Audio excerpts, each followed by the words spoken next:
Window switches that have gone bad, you buy this whole thing as one unit, or it might just be just the switches. But to get to those, we need to pry back here. We're going to pry it up, nice and easy, pry around.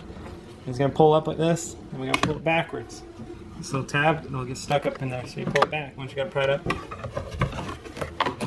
And under here, we've got an electrical connector right here. So you're going to take a screwdriver or something to give you some leverage, but it doesn't matter.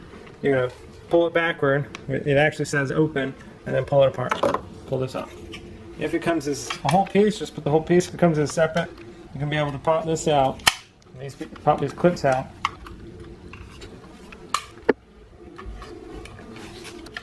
Just like that. So it pulls apart after you get the tabs and done.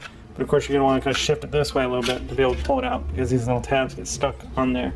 And put a new one back in. You're going to put it in so the tabs go in like that. And then just clip it in. Here's the snap. It's all been replaced. Good to go. Now we're just going to go ahead, connect this back up. Right.